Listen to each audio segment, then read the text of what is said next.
Hi friends. So இன்றைக்கி நம்ம வீடியோவில் என்ன பார்க்க போகிறீங்க அப்படின்னு பார்த்தீங்கன்னா பனானா மில்க் ஷேக். ஸோ இது எப்படி பண்ணி நான் சாப்பிட்டேன் அப்படிங்கிறத இன்றைக்கி நான் உங்களுக்கு வீடியோவில் காட்ட போகிறேன்.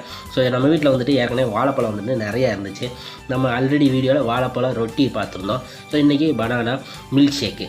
ஸோ இதுக்காக வந்துட்டு பார்த்திங்க அப்படின்னா ஒரு வாழைப்பழம், அதுக்கப்புறம் வீட்டில் ஒரு மஞ்ச் இருந்துச்சு. ஸோ இது எல்லாத்தையுமே சின்ன சின்ன பீசஸாக நறுக்கி வச்சுட்டேன்.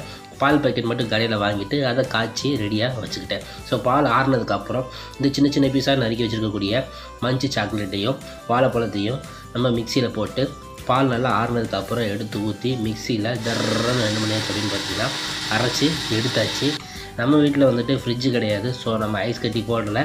நம்ம பண்ணுறது எல்லாமே சிம்பிள் குக்கிங் தான். ஸோ உங்களுக்கு ஐஸ் போடணும் அப்படின்னு நீங்கள் நினச்சிங்கன்னா ஐஸ் போட்டுக்கோங்க. சூப்பராக இருக்கும் மில்க் ஷேக்கு. எனக்கு வந்துட்டு பார்த்திங்க அப்படின்னா நல்லா க்ரீமியாக வந்துட்டு கிடச்சிச்சு. ஸோ உங்களுக்கும் அப்படியே கிடைக்கும். இது ரொம்ப ஹெல்த்தியானது. ஸோ பிடிச்சிருந்துச்சின்னா வீடியோவை லைக் பண்ணுங்கள். நம்ம சேனலுக்கு சப்ஸ்கிரைப் பண்ணிடுங்க.